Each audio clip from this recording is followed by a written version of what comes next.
What's up, everybody? Welcome to Relationships with EJ80 Proof. Today, I'm going to give you 5 reasons why relationship fails, part 2. And you want to check out part 1, it's going to be right here in the link. But before we get started, don't forget, hit that subscription button. Hit that notification bell so you'll always be notified every time we do a new video. Like, comment, share. Trust me, your friends will thank you for it. All right, getting right into it. The first reason why relationships fail is because you just don't listen.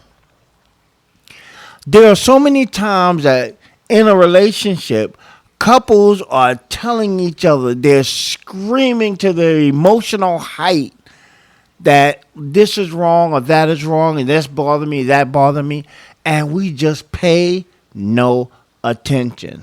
And then when they decide to verbalize it and tell us, yo, this is hurting me, this is making me upset, this is disturbing me, instead of us listening and saying, you know what? Okay, well, maybe I should see it. I don't know. Instead of even considering it, we only listening so we can defend ourselves. So as soon as she finished talking, his response is, well, hey, listen, if you wouldn't have been like that, then I wouldn't have. Ain't hear nothing you said. Or vice versa. When we don't listen to each other, it's a big problem and it can cause our relationship to fail. Number 2, you only think about yourself. If you're the type of person who feel like you're the only one important, then you shouldn't be in a relationship. If you want to get in a relationship, it has to be all about the two of you. If you're making it all about yourself, then you don't care nothing about that other person, so just leave them. Just tell them, listen, I'm sorry, but I have found someone who I love more than you, namely me. So I got to go because you'll never measure up. And then on top of that, you're selfish with your time, your resources, your emotions, everything. Give me, but you never want to give anything back. That is a recipe for a disaster in a relationship. And brothers or sisters, if this is you, just be kind and dump the person and date the person who can only qualify to love you, and that's yourself. We got to think about others when we're in a relationship. It's about us, not about me.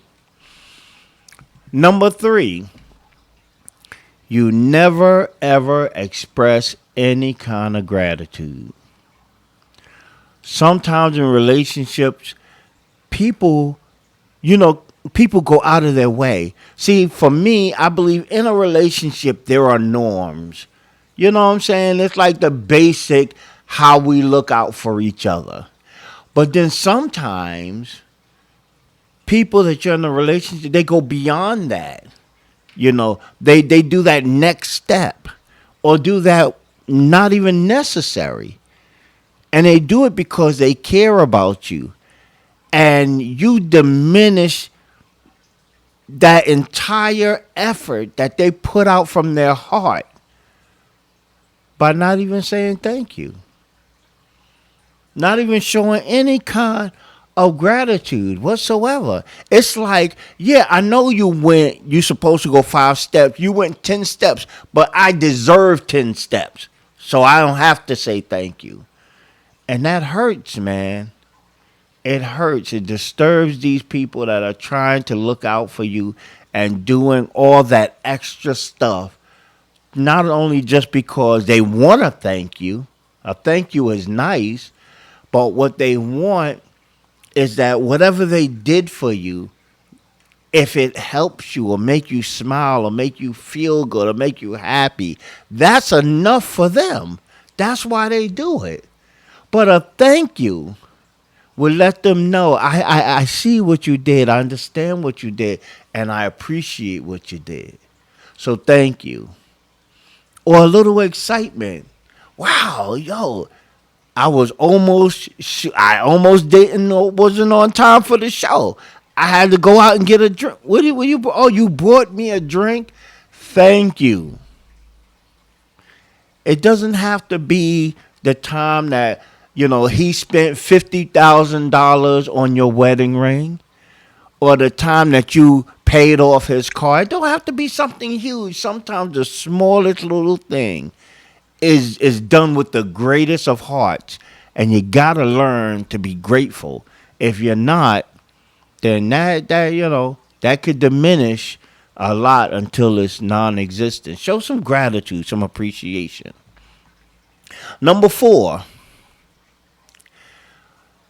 you don't forgive and you don't forget.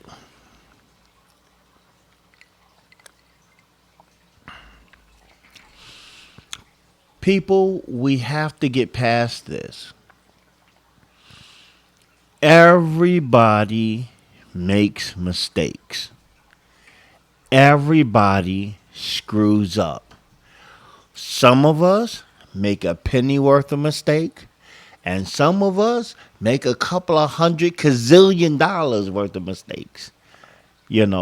But if you find value in that person or in your partner, you have to learn to forgive them. And I know forgetting is a metaphorical term, because we remember, our minds just don't erase stuff. But forgive them and forget about it. When I say forget about it, means that I'm not going to bring this up every time I get mad at you. And if you stay together after whatever he or she did wrong, then you have to forgive them. If you don't want to forgive, then don't stay together. Why are you going to suffer? And he's going to suffer, she's going to suffer. It's not fair. But if you love each other, if you're really committed to each other, and this person is worth keeping, then learn to forgive and learn to forget. Because when you don't, every time you mention it, every time you bring it up, you're ripping open. It's like you have a wound that has stitches in it. And and you're just pulling out those stitches just to remind yourself that you have a wound. It doesn't make any sense. So if this person is worth keeping, then that person is also worth forgiving. And after you forgive that person, you have to forget it. In other words, you have to not bring it up every single time y'all get in a fight. Because that is going to eventually bring that person to say, you know what? You never forgave me. You're never going to forget about this. I'm sick of this bullshit. And the relationship's over.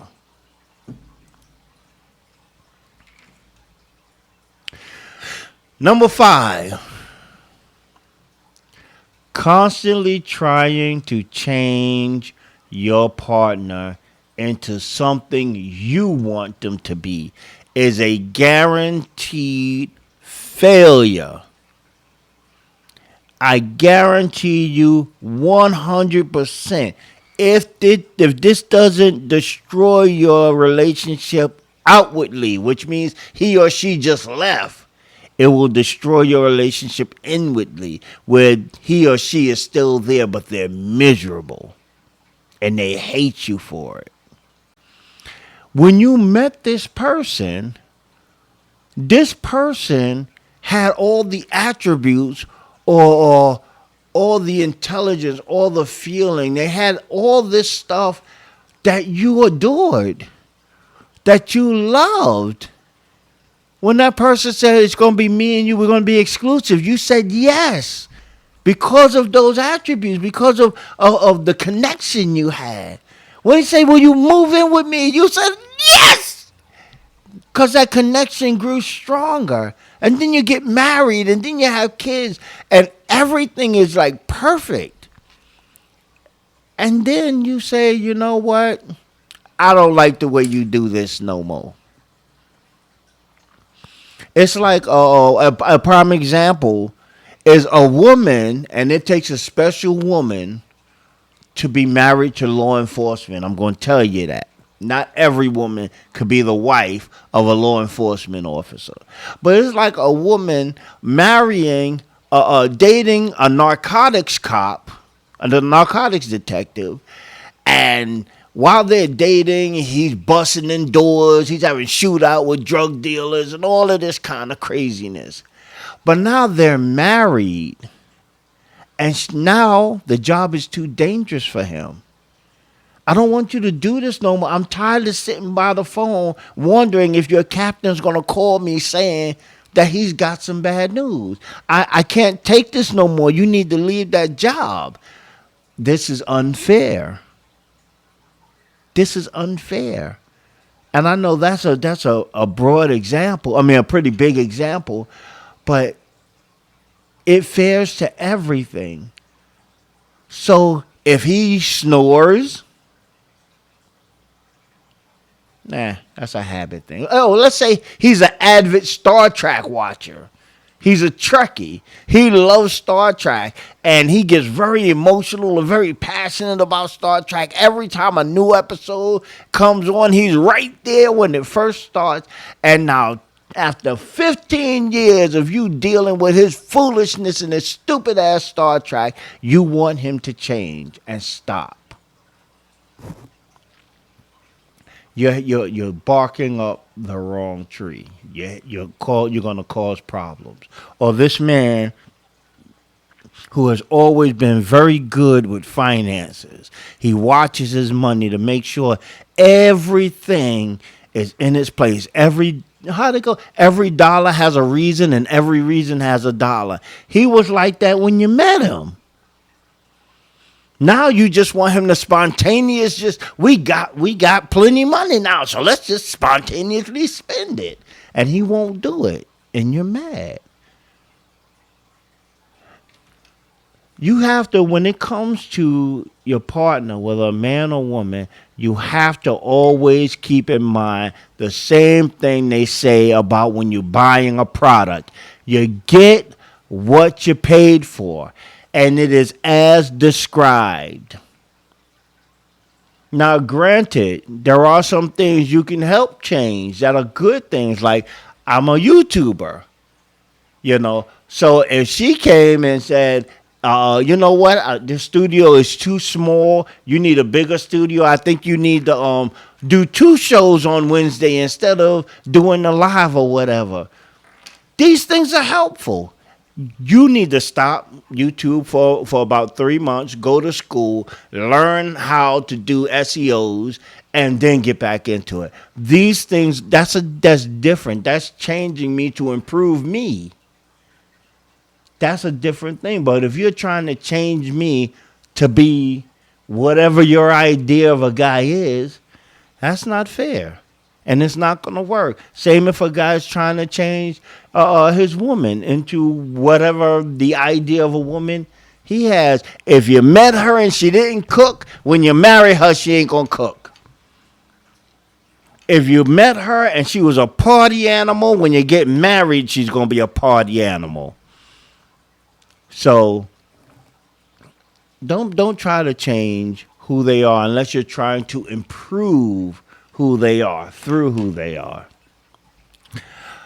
Well, those are my 5 reasons why relationship failed. Part 2. I'm going to put part 1, the link. It should be right there in the corner, or in this corner, or in that corner. It's going to be in the corner. So you can click on it and see how this whole thing all got started. I'm EJ80 Proof. Thanks for watching.